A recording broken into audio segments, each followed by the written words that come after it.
We had several bumps along the road where you were so good at redirecting, putting me back into the guardrails that I think this is an important thing to talk about because 3 years later, it's so easy now for us or me, it's not him, it's me, to stay within our goal of if this doesn't strengthen our relationship, we don't do it. Welcome to the Open Bedroom Podcast. I'm your host, Jennifer Kalo. Welcome to conversations about open relationships, online dating, and creating relationship dynamics that truly align for you. Hey, welcome back to the Open Bedroom Podcast. I'm your host, Jennifer Kalo, and I have my partner, Scott, back on. Hey, Scott, how are you? Hi, great. Thanks Hey, for having me on again. It's so hey, lovely to babe. see you. It's been quite a while. I know. I think we just had coffee over banana bread like 10 minutes ago, but Yeah, we had what talked about some educational topics there we for did, you. we talked about female anatomy, and he was giving me an education because unfortunately, Had I to mansplain your ovaries lady and parts. yeah. We actually haven't had you on since episode 152, Husbands of Podcasters with Scott and Chad. And then we Mhm. had you on again, How to Create a Throuple Dynamic That Lasts, 149. So it has been quite a while because we're in the 160s, close to 170s right now. I feel so So neglected. I know. What's going on with you? Let's catch up our listeners. I don't think that we've ever really talked about like what you do or who you are, but um I, it's a I busy love it. continuation of school, that's for sure. Yeah, I love how you're like, what's going on with you? I haven't heard from you in several months. Catch our people up. Yeah. Uh, Yeah, so currently I don't know how much about my personal life you've talked about with people on here. None. Um, but I finished an undergrad bachelor's of science in mechanical engineering this past May, and um uh kind of having a hard time finding careers around here that I'm doing work that I'm particularly interested in the Northwest Arkansas area. So I am back in school working on a master's in mechanical engineering and design right now. And yeah, and I'm laid up because I had surgery this past week. And you're taking good care of me. Oh, Oh, thanks. and I'm teaching, and teaching's a lot of fun. Teaching college students is pretty entertaining. I enjoy it. And you're really good at it. Like I knew you would be a good teacher. I call you like teacher professor since it's college. It feels like it should be more Yeah, than a teacher, teacher. professor, that's what they call us there actually. Is Yeah. TA, not yeah, TP. that's what TA means is teacher professor. I love that. I love Yeah, that it's for you. French. Cute. Yeah. Yeah, outside of that, Scott and I are trying to sell a house. We want to build a home. So it's been a super busy season this last few months, I would say. Yeah. Yeah. Yeah. Okay, now you're caught up on our personal life. Today, we are talking about protecting your bond with your primary partner. So I thought I would kind of tee this up. And Scott and I don't do a ton of podcasts together because we want it to be really meaningful when we do bring something to you. And we want it to be educational. We want it to be something that we've learned that maybe we can pass on to you. And when Scott and I first opened up our relationship, our primary concern was how can we continue to be solid partners together? How do we grow together? And this was something that Scott really brought to the forefront of our relationship. He was like, I'm not doing an open relationship with you if it doesn't bring you closer together. Scott, I'll hand the baton off to you if you want to elaborate more. Um, well, I would say it was kind of instinctive because I wanted to be in a relationship with you, and we had only been together for not even a full year at that point. But I was interested in pursuing a relationship with you. I didn't engage in a committed relationship with you because I wanted to go see other people. Um, And so, but I knew, and we've talked about this on here before, but I knew that there were all these things that you wanted to explore and experience, and I wanted you to be able to do that. I didn't want to stifle your sexual exploration, but I also I wanted us to be pursuing a relationship together and growing closer together as opposed to being pulled apart. And I I feel like my instinct was somewhat validated because of the numerous couples that we've encountered since you call it the lifestyle community. I I do not I do not adopt this. Like, I'm not part of the lifestyle club, but as we've encountered so many couples in this ENM scene, and people who are, having somewhat open or poly or whatever relationships, it seems a really common issue is that, I mean, many of them have already, divorced one partner and started a new life with a different one, who started out as, a third or just somebody they were playing with on the side. And it seems like so often,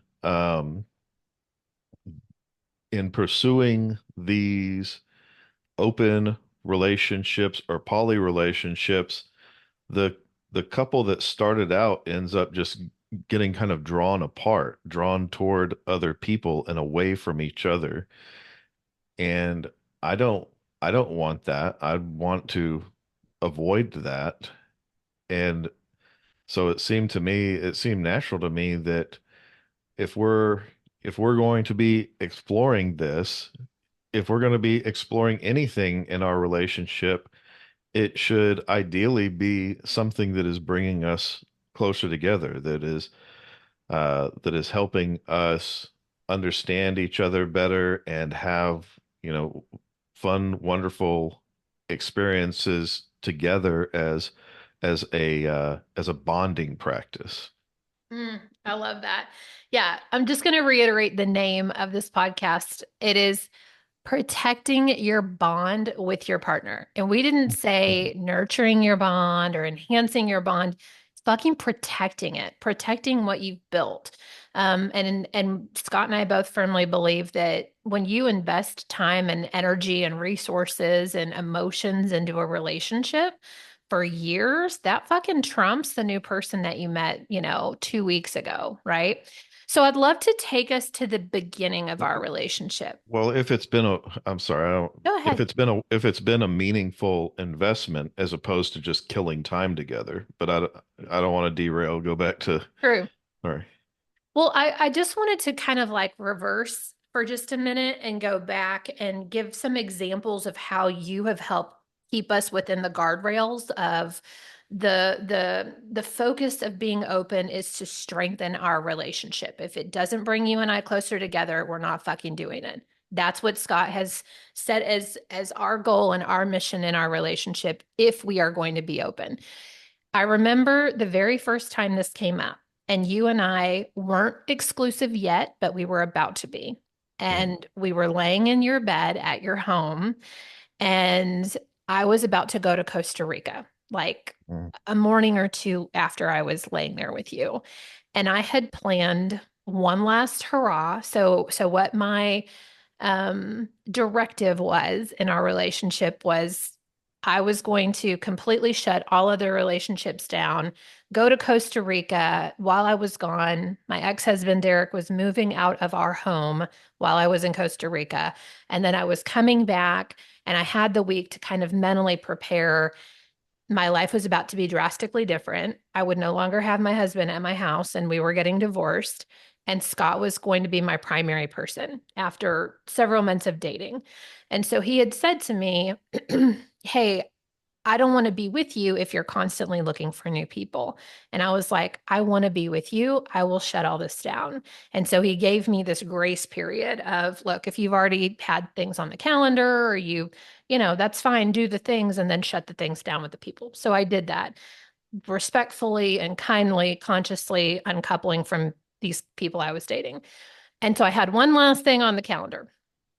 And I didn't want to tell Scott about it because this particular event was like a black light neon glow party thing. And I remember him asking, do you want me to take you to the airport the night before? Do you want to spend the night and I'll just take you to the airport? And I was like, no, I'm good. And he was like, well, so we kept digging and realized, oh, I had a thing with another person. And I remember hurting him, like it hurt him. And he was like, why don't you want me to go with you? And I think, Scott, this was the first time that you were kind of exemplifying this like redirecting of if it's not bringing us together, what are we doing here? Well, it wasn't that just that. It was like you, I mean, you basically, said, okay, well, I'm going to this, like, I don't know if it was like a orgy or a sex party or whatever, what it was supposed to be, but I was like, you don't ask me to go to those. It felt like you were treating me like, you know, the the boring vanilla uh guy you go Yeah. and have, nice sex and cuddle sessions and I make you coffee, but when you want to go do the wild fun stuff, Yeah. you're gonna go with somebody else. And I was like, well, that kind of sucks. Like, why have you maybe stereotype me this way? And if you're already pigeonholing me as like the the boring vanilla go home to guy, and you're gonna go do the fun wild stuff with other people, like that doesn't feel good. That kind of sucks. 100%. And I did. I totally was pigeonholing you. And I remember looking at Scott and going, this isn't for you. This is not who you are. And this isn't Right. for us. I don't want this for us, but I did want this for us. Like there was this part of me that, and Scott still has the list. I have taped it to the inside of his door. I don't even know if you know it's still there, but I had I made know this it's still list. there, but it's like It doesn't watch matter Father of the Bride. now. Okay. We've done all of it at this point, I think. But like it was this list of like, here's all the crazy shit I want to do. And I never in a million years thought Scott would want to do this with me. And it was this defining moment in our relationship where he was like, no, I want to be there with you when you experience these things. I want to experience them alongside you. And Mm. I want to be there with you when you do it, not to protect me or lord over me or monitor me, but just like he wanted to participate. And it was this aha moment for me where I was like, oh my God, I finally have a partner after like 20 years of being an adult that's actually going to be a partner with me. That's like, yeah, babe, let's go do it. Let's do it together. I think this kind of maybe touches on what we're Hmm. going to discuss about some other couples. Is I think there's a what you've seen a lot with other couples is a tendency for the it seems like oftentimes the husband to start viewing his wife not as this like uh, sexual libidinous creature, but as the Virgin Mary, Yeah. and they start to make a separation between this is, when I want to when I want to just have, housewife and sweet virginal partner, this is the box I put her in. Hmm. And then when I want to go like really let my Freak out. wild freak out, I want to go just find some slut. Like I want to go find somebody new and nasty. And so it felt like without even really consulting me, you had already put me as, like I said, the boring come home to person. And then all the fun stuff you wanted to explore, you're, as you said, you're like, that's not for you. That's for, well, this other asshole. Like, Did I mother marry you? yeah, you kind of did. And I was like, like that really irritate. I remember being really, really irritated about that. And Um, hurt. I will never forget the hurt in your eyes where you realized that I didn't want to do this with you. And I was like, I'd picked someone else weeks, obviously, before because well, there were it was outfits like I involved. felt like, in a sense, in a way, I was being punished for in all other respects just being decent toward you, like in Oh. letting you be the person who comes over, and we don't just do wild sex stuff together. We cuddle on the couch and watch a movie, or I cook you dinner, or I make you coffee in the morning. And I thought, because I've done those kind of domestic things, and tried to actually be more than just, a sex object for you, I was in a sense being punished and deprived of the opportunity to have that sort of experience with you. Yeah, and obviously I wasn't trying to punish you. Sure. Anyway, so let's move on from this because this I think is a great example of the first time that you were like, no, here's our guardrails, babe, and I want to do this with you. And it was this aha moment, which by the way, I ended up canceling on the other person, even though there were outfits purchased, and I ended up not going and I ended up staying at Scott's house and he did take me to the airport and kiss me goodbye, which was exactly what needed to happen, I think, because I was going on kind of this like eat pray love adventure for a week of like, who the fuck am I am now a new person. I am now going to be divorced. My husband's not going to be there. Scott and I had already chosen each other to move forward with in our life. And so like I knew I needed a whole mental reset. And so it was perfect that he kissed me and sent me off and he was picking me back up. And God, it felt so good to be back in your arms after that Hmm. whole week or 10 days or Oh, I whatever it was missed away. you. I miss you too. So let's move forward several months. So we were together. I think we spent 6 months monogamous. We didn't date anybody. We just were with each other. We were establishing who we were. Scott moved in with me. We really deepened our roots, I think, as a family and figured that shit out. And then about 6 months in, I was like, hey, remember that list of all that stuff? I still want to do that stuff. And we had several bumps along the road where you were so good at redirecting, putting me back into the guardrails that I think this is an important thing to talk about because 3 years later, it's so easy now for us or me, it's not him, it's me to stay within our goal of if this doesn't strengthen our relationship, we don't do it. So do you want to Well, talk a little bit about kind of that redirect? I mean, we didn't really have those established guardrails at the outset. That took quite a bit of like talking and trying some things out, and some miscommunications and misunderstandings. And but because we were really great about talking about those things and confronting those things with each other, that's kind of how that came about. The this idea of, okay, this is what's gonna I think is gonna work best if we, make a mindful effort to be completely aligned in how we at least present ourselves to others outside of our relationship, and to have a clear understanding of what each other wants and what each other is comfortable with, and being mindful and considerate of that.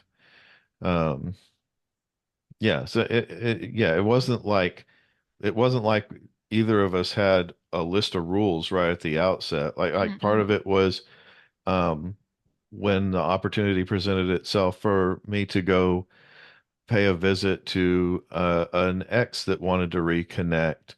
And at first you were kind of turned on by the idea that the sex wanted to reconnect with me and have like a spicy visit. But then you realize that you felt a little bit of jealousy over that, and expressed that. And was I was grateful that you expressed that. Um I don't want to say I was happy that you felt a little jealous. Maybe I was. I'm not sure. But but it felt good to know that, and it helped me to refocus and realize, okay, I don't want to do things that are going to make you feel jealous.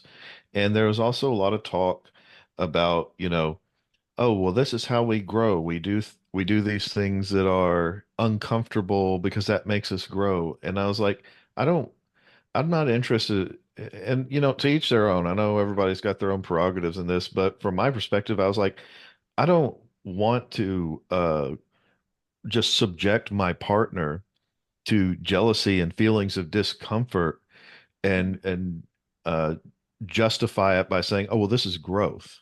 Mhm. Like that seems kind of masochistic to me.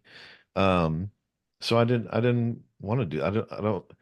I'm not interested in growing in a way that hurts you, or the or I don't think you want to hurt me either. So I'm not just looking for growth opportunities for the sake of growing if it means hurting you. I'd rather grow our bond and strengthen our relationship than whatever other, you know, growth opportunities I may be missing out on by not just leaving you at home and running off to do other stuff. Yeah, which feels like in the like immediacy would have been easier and way more maybe more fun and easier for you or for me. And but long term, I think really could have fucked up our relationship. Well, Because it's to your point, there's all this angst and you're having to work through it and there's this growth, but like is if you're not growing together, you're growing apart, right? maybe. Maybe. And again, I know that, other people do things differently and have, I mean, at least some people have totally successful relationships or secure relationships. But I look at it as kind of like, you know, acc accumulating trace amounts of a toxin in your body or something. Like, yeah, maybe you would have gotten over the jealousy of me going and doing that, but it still sits in you. And I didn't I don't want to just keep contributing, even if it's just a little bit of strain here and there. Um, I guess I was worried about that accumulating and eventually we just feel kind of sore inside and a Mm. little resentful and bitter toward each other, and we're just putting up with one strain after another. Um, so I'm not interested in that. I'm not interested in putting you or any partner of mine through that. Thank you. And like, what a great visual. And I love the way that you just did that comparative because it really is like that, right? It sows these seeds of jealousy and discontentment and dysregulation in your nervous system. And again, Scott and I are not saying that the way that we are in an open relationship is the way everybody should be, Yeah. but we do want to show what at least 3 years into an open relationship that's successful, where we feel that we take care of each other and our bond is incredibly close because we're open in the way that we do open. And the women that we have dated have never acted like they didn't feel that we were fair to them or cared about them or loved them or respected them. We've never had anyone go, this just doesn't feel good to me, ever. In all the people that we've dated over the years. Right. Yeah. Yeah. Yeah. Yeah. I was just thinking also, like you mentioned, we've been together 3 years. And I was thinking about people we've met who've been together for 10 years or 20 years or whatever. Mm. And I'm I'm wondering, or I'm thinking about how it, I think there's maybe a risk that their marriage, like I'm trying to hammer out a thought here. I also like it that we're not ever relegating our relationship to being just the boring stuff. And then the things we do with other people is the exciting stuff we look forward to. And I think maybe there are people in longer term relationships who are open like this, but they've gotten to a point where everything that everything that involves their long-term partner is just the boring, mundane life stuff, making dinner together. I think it's important to keep having exciting things to look forward to together as a couple, as opposed to just getting into a comfortable routine that you eventually take for granted. Well, you actually teed this off to our point number one. So I had made this list of things that we've noticed, either me through coaching or our friends or people we've dated or people we just know in the lifestyle. That Scott loves that terminology. We've been noticing that there's kind of a theme of five different things that are that deteriorate your bond and your marriage. And one of the things I had put Scott actually is what you just said. Attention, interest, and sex diminishes. So when Mm. you get to that 15, 10, 15, 20 year mark, what I'm seeing is the wife is going, I no longer feel desired. I no longer feel that I have his attention. We'll have sex and he'll roll off me and go watch ESPN. He'll watch the latest football game. His hands don't wander to me anymore. The desire for sex is minimal. But then he's got a girlfriend that he wants to go fuck her brains out all the time, and he's holding her hand in public, and he's, obviously demonstrating attention and desire for her. So, what would you like to say about this? Because you just led us right It's into it. hard for me to imagine being at a point where like we get done having sex and I'm just ready to like I'm itching to go Do something that watch. you love, like play a Yeah, video game. it's definitely not gonna be football. But yeah, I want to go, play a video game or play with my Legos or something or do homework or anything else. Yeah. Um, and I would have like that would tell me that something is very wrong in the relationship if Mhm. that's the level of engagement we have each other. I never feel like I'm making an active effort. Like every once in a while, if I go through a phase where I'm really distracted because there's a stressful, involved project with school or something like that, um, then after a while, I'm becoming aware that okay, I need to re-engage with Jen. But for the most part, I'm not having to make an active effort to stay excited about doing that with you because as soon as I walk over and brush my hand against you, I'm excited to touch you. Like it's just a I guess a brain chemistry. Like we just have that excitement for each other, pheromones, whatever it is. I think that we both actively work to stay connected. And to your point, you feel when the connection wavers a bit because of stress, my stress, your stress, kid stress, surrounding whatever stress. And I'll notice for me, I'll work a gazillion hours for my work, and then I haven't hung out with you in your office in 2 weeks, or I haven't come Yeah. to find you in 3 days, like you come find me in the house. Um, and so I think if we both just stay actively plugged into each other, that definitely helps create that like va va voom versus me standing in the kitchen and you come touch me and I'm just distracted. I'm on my computer and I'm answering a client and I'm just like, hey, how are you? Versus that like active response when you do touch me and I'm like, that feels really good. Or like I wiggle my butt when you touch my butt. Yeah. Yeah. Yeah. Okay, so number one was just attention, interest, and sex diminishing. And then I think that you do a really good job of making me feel that you're interested in me, and I hope that you feel the same way about you. Yes.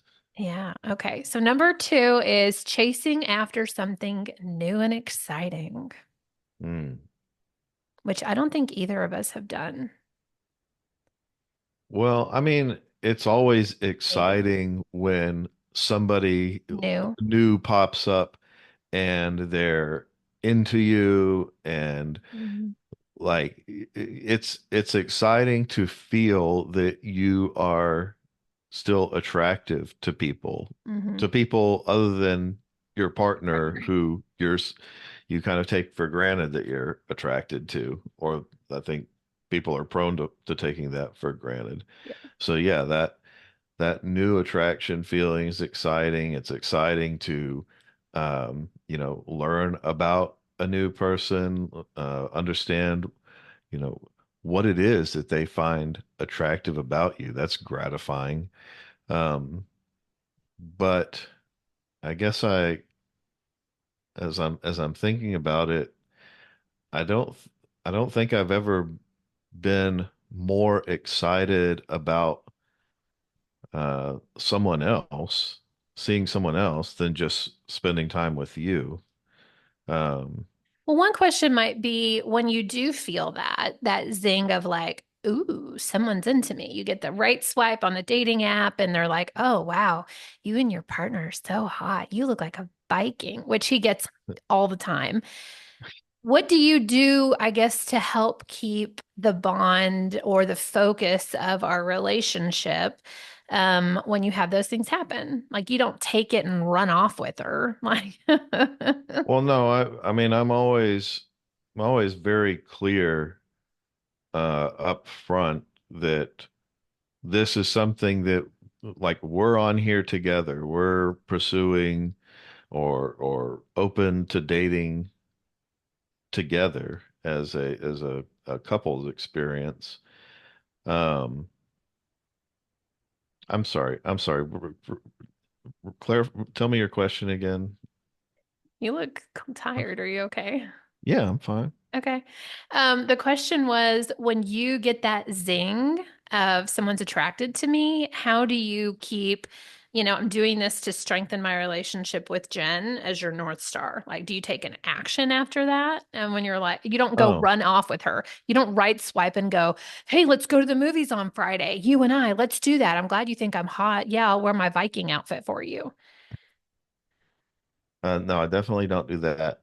No, yeah, I talk about um you and explain that we're doing this together, and then, but I'm also thinking about, like, I'm constantly thinking about as I'm engaging with this person, I'm thinking, are they gonna, engage well with Jen? Is this somebody who's gonna have a lot in common, or, is this somebody that's gonna be interesting to Jen, or is she interested in Jen? And if the answer there is no, then I I I lose interest and I just kind of disengage.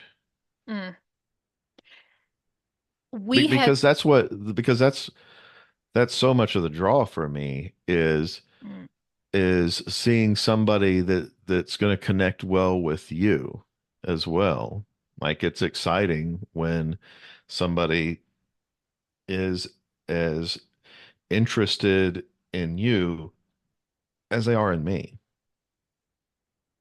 Yes, especially in the bedroom. That's really fun.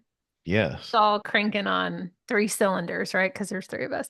One other thought too was we have watched people in our community or people close to us see the bright, shiny new object, which is typically the third that they've brought in. And in our case, I think every time it's been another woman who is typically younger, maybe more attractive or more interesting or more fun in the bedroom or more closer aligned to their kinks. And we have watched husbands run off with them. You have any thoughts on that? Do I have any thoughts? Well, I mean, it kind of ties. Yeah, I've got all kinds of thoughts on it. I don't know, but ask a more specific question there. I don't know that I have another question. I mean, my thoughts on this are sometimes you realize that the person you've spent decades with really isn't a great match for you. And I think that there's a way to consciously uncouple with them that is kind to your kids and kind to each other and allows for you to still be in some sort of, community with your family, meaning your ex-wife and the kids and all of that. And just kind of maybe realigning your life to somebody that's a little bit of a better fit. Is it that they're a better fit, or is it that you're you've become somebody who is more interested now in just chasing new and exciting things. And at Mhm. some point, that person, this new person, is going to become uh, routine and familiar. And are you going to then want something else that's new and exciting? Number three is cheating in an open relationship. And we've also seen this happen, play out multiple times. I've had several Yeah. coaching clients, several coaching clients. It's always the men for some reason that feel exhilaration from cheating. So they will take their field dating app, which is for open relationships, Yeah. and go hide in the bathroom or do it in the car before they get home and talk with people that they have not talked to their partner about. Yeah. I don't know. That just seems silly and short-sighted. It seems like a lack of personal discipline. Well, either a lack of personal discipline or just complete disregard and disrespect for their Yeah. partner. Feels like a big fuck you. Yeah. And I know it goes deeper than that. I know it's a Sure. psychological thing. It feels very patterned and ingrained in you. I've come up with practices for clients that have not been effective because I think they're still cheating, where I've said, sit next to your wife and you guys go through dating apps together. Like make it a bonding, fun experience. Swipe right on some guys for her. Let him swipe right on, or you guys vice versa.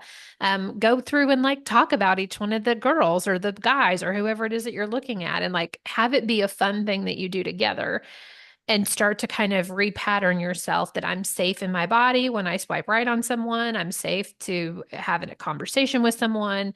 And this is what we're doing. This is at least a bonding experience we can do as a married couple, even if I'm going to go see this person alone later to kind of break those patterns of cheating.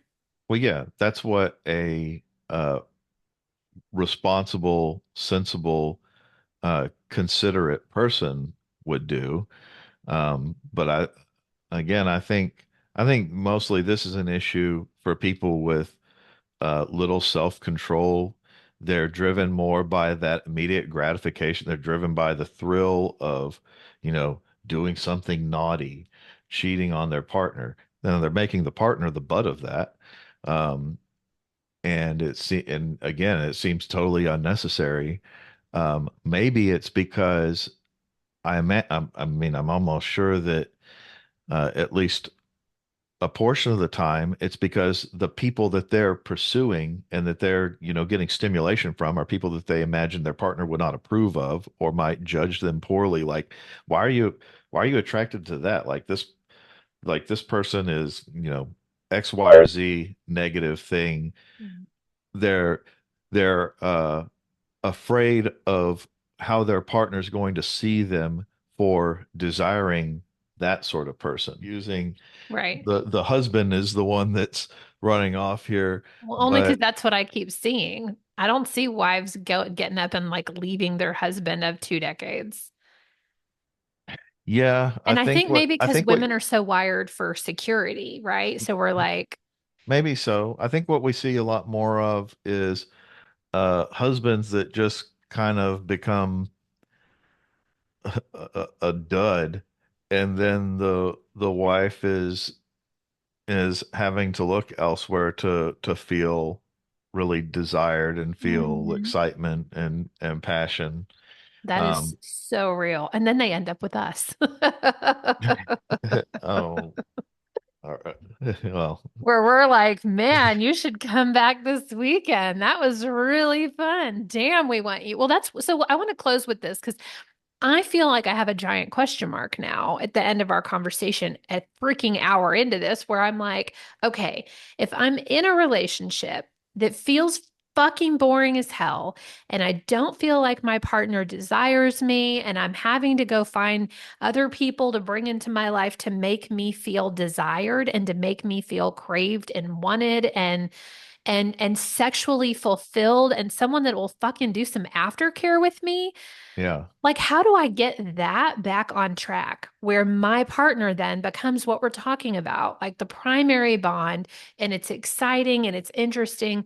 And you're both, even if you're dating other people, you're still in this primary relationship together where then you're sharing, hey, yeah, I went out with Bob last night and it was really fun and we went dancing. And you can talk to them about it, but it's not that it's more exciting and exhilarating or deeper than your primary Is partnership. it maybe you go on a vacation together? Though some people go on a vacation together there, then they realize, oh, we totally need to get divorced. This is miserable. Well, that at But least feels like but an then action step. yeah, Yeah. that's you get valuable information Go get on either a way. cruise together. A cruise will break you if you if you Yeah. don't have a good relationship. Is there something, maybe look back and say, what is this thing we did in the past that really, got us wild for each other? Mm, And can we try that again? Or what's something that we talked about doing and never did? And maybe, you know, maybe we go to, like, I think about when we went to the sex club in uh-huh. Dallas, Yeah. and sex clubs aren't like that. That stuff's not really my thing. I think it's funny. Like, I think that kind of stuff is kind of funny and absurd.